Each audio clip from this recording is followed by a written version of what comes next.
সামনে বাংলাদেশে আমাদের জন্য ভয়াবহ সে আরেকটা সিপাহী বিপ্লবের করুণ প্রতি অপেক্ষা করছে। আপনারা অনেকে ভাবতেছেন এইটাও কি সম্ভব? জামাতের ভাইয়েরা অনেকে বুঝে না, বলে কি করে সম্ভব? মনে করাই দেই, শহীদ নিজামী মুজাহিদ সাহেবেরা মন্ত্রী হিসাবে সর্বশেষ যখন সম্ভবত 2006 বা 2007-এও মন্ত্রী ছিলেন, বলেন তো তার কয় বছর পর তাদেরকে ফাঁসি দেওয়া হইল? 10 বছরও লাগে নাই। রানিং ফুল মন্ত্রী ছিল, লক্ষ লক্ষ মানুষ তাদের সাথে ছিল, তাদের মন্ত্রণালয়ে একটা পয়সার দুর্নীতি বের করতে পারে নাই। 10 বছরের মধ্যে মন্ত্রিত্বের পর তাদেরকে ফাঁসি দেওয়া শুধু হয় নাই, তাদের সন্তানরা তাদের জানাজাটা পর্যন্ত পড়তে পারে নাই। সংখ্যা দিয়ে হয় না ভাই, কোটি কোটি মানুষ দিয়ে সবকিছু হয় না।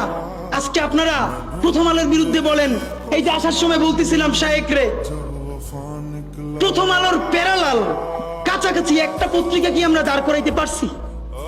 অনেকে বলে আমার দেশের কথা, আজকে শুধু বলি, পরশু জানলাম প্রথম আলোর 10 ভাগের 1 ভাগ বিনিয়োগ এবং আর্থিক সংগতি আমার দেশের নাই।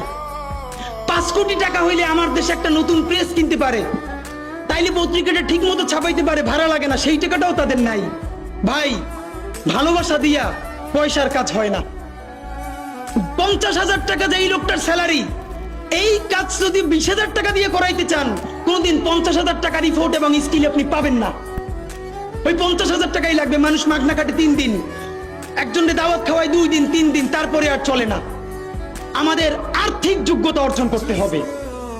আমাদের অনেকগুলো প্রতিষ্ঠান লাগবে, একটা প্রতিষ্ঠান না। আমাদের ভাইদের সমস্যা কি জানেন? সে আজকে যদি হাটাজারি মাদ্রাসা দিয়ে কেউ একটা পত্রিকা বার করে, সেই পত্রিকাটাও সে জাতীয় মূলধারা বানাবে না, দেবে দৈনিক হাটাজারি সে বানাবে। মানে কোনো না কোনো ঘুরে ফিরা তার চিন্তায়, মননে, মগজে প্রথমে হয়তো হাটাজারি, সর্বোচ্চ বড় হইলে হেফাজত, এরপরে সর্বোচ্চ বড় হইলে বাংলাদেশের শুধু মুসলমান। ভাইরা, এই মুসলমানের বাইরের যে জনগোষ্ঠী, সেটা কি আপনার না?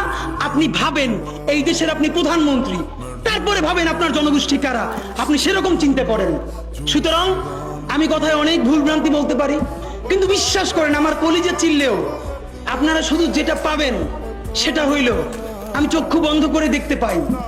আমরা যদি যোগ্যতা নিয়ে 5-10 বছরের মধ্যে দাঁড়াইতে না পারি, এই ভিডিও, এই ছবি, এই শহীদ পরিবার, এই আহত, এদের জীবন তো শেষ।